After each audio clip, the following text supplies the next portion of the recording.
പ്രകൃതി സൗന്ദര്യത്തിന്റെ പറുദീസയായിരുന്ന വയനാട് ഇന്ന് ദുരിത പേമാരിയിൽ അകപ്പെട്ടു നിൽക്കുകയാണ്. നിലവിൽ 250ഓളം പേരുടെ ജീവനുകളാണ് പൊലിഞ്ഞു നിൽക്കുന്നത്.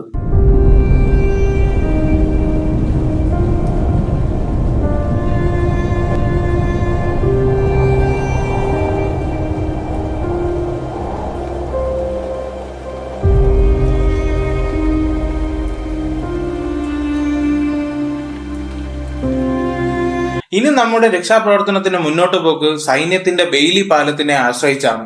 എന്താണ് ബെയ്ലി പാലം? യുദ്ധകാലാടിസ്ഥാനത്തിൽ മുൻകൂട്ടി നിർമ്മിക്കപ്പെട്ട ഘടകങ്ങൾ കൂട്ടിയോജിപ്പിച്ച് നിർമ്മിക്കാവുന്നതും എടുത്തുമാറ്റാനും കഴിയുന്ന താൽക്കാലിക പാലമാണ് ബെയ്ലി പാലം.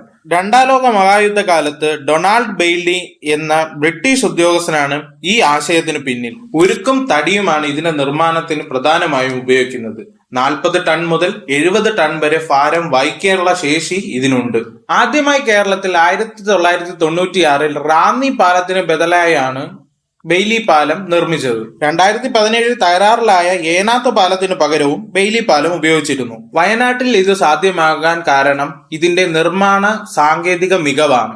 ഇത് നിർമ്മിക്കുന്നതിനായി യാതൊരു തരത്തിലുള്ള സ്പെഷ്യൽ ടൂൾസോ ഹെവി എക്യുപ്മെന്റ്സോ നമുക്ക് ആവശ്യമായി വരുന്നില്ല. നിലവിൽ വയനാട്ടിൽ മദ്രാസ് റെജിമെന്റ് തന്നെയാണ് ബെയ്ലി പാലത്തിന്റെ നിർമ്മാണ മേൽനോട്ടം.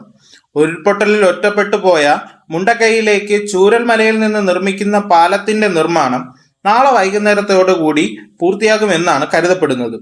നീളം കൂടുതലായതിനാൽ പുഴയ്ക്ക് മധ്യത്തിൽ തൂണുകൾ സ്ഥാപിച്ചാണ് നിർമ്മാണം പുരോഗമിക്കുന്നത്. 190 അടി നീളത്തിലുള്ള പാലത്തിന് 24 ടൺ ഭാരം വഹിക്കാനുള്ള ശേഷിയുണ്ട്. അതുകൊണ്ട് തന്നെ രക്ഷാപ്രവർത്തനത്തിന് ആവശ്യമായ ഭാരമേറിയ യന്ത്ര സാമഗ്രികളെല്ലാം നമുക്ക് മുണ്ടക്കൈയിലേക്ക് എത്തിക്കാൻ സാധിക്കും. നമ്മൾ ഓരോരുത്തരും നമ്മളാൽ കഴിയാവുന്ന സഹായ സഹകരണങ്ങൾ ചെയ്യണമെന്ന് അപേക്ഷിക്കുകയാണ്. വ്യാജ പ്രചരണങ്ങളും അനാവശ്യമായ അഭിപ്രായ പ്രകടനങ്ങളും നമ്മൾ സോഷ്യൽ മീഡിയയിൽ നിന്നും ഒഴിവാക്കുക. നാടിന്റെ ദുരിതാവസ്ഥയിൽ നമുക്ക് എല്ലാവർക്കും ഒരുമിച്ച് കൈകോർക്കാം.